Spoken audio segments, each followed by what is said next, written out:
शारदीय नवरात्रि का दूसरा दिन देवी ब्रह्मचारिणी को समर्पित होता है। माँ ब्रह्मचारिणी तपस्विनी देवी हैं। ब्रह्मचारिणी का मतलब होता है तपस्या करने वाली। उनका रूप बहुत तेजस्वी और भव्य होता है। माँ ब्रह्मचारिणी के दाहिने हाथ में जप की माला और बाएं हाथ में कमंडल होता है। वे सफेद वस्त्र पहनती हैं। इस दिन साधक का मन स्वाधिष्ठान चक्र में स्थित होता है। माँ ब्रह्मचारिणी ने अपने पिछले जन्म में राजा हिमालय के घर में पुत्री रूप में जन्म लिया था। देवर्षि नारद के उपदेश से उन्होंने भगवान शिव को पति रूप में पाने के लिए कठिन तपस्या की थी। उनकी इस कठिन तपस्या के कारण उन्हें ब्रह्मचारिणी कहा गया।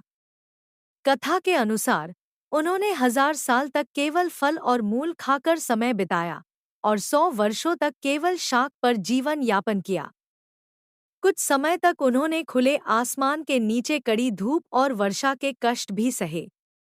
इस कठोर तपस्या के कारण उनका शरीर बहुत कमजोर हो गया। उनकी माता मैना यह देखकर बहुत दुखी हुईं और उन्हें तपस्या छोड़ने के लिए पुकारा। माँ, तभी से देवी ब्रह्मचारिणी का नाम उमा भी पड़ गया।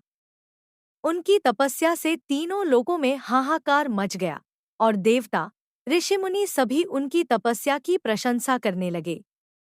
अंत में ब्रह्मा जी ने आकाशवाणी की और कहा, देवी, तुमने जितनी कठोर तपस्या की है वैसी आज तक किसी ने नहीं की। तुम्हारी मनोकामना अवश्य पूरी होगी। भगवान शिव तुम्हें पति रूप में प्राप्त होंगे। अब तुम तपस्या छोड़कर घर लौट जाओ। इसके बाद देवी घर लौटीं और कुछ समय बाद उनका विवाह भगवान शिव से हो गया। इस कथा से यह सीख मिलती है कि सच्ची तपस्या और लगन से हर कठिनाई को पार किया जा सकता है। देवी ब्रह्मचारिणी ने अपने धैर्य और संकल्प से असंभव को भी संभव बना दिया। जीवन में सफलता पाने के लिए कड़ी मेहनत, धैर्य और समर्पण आवश्यक होते हैं।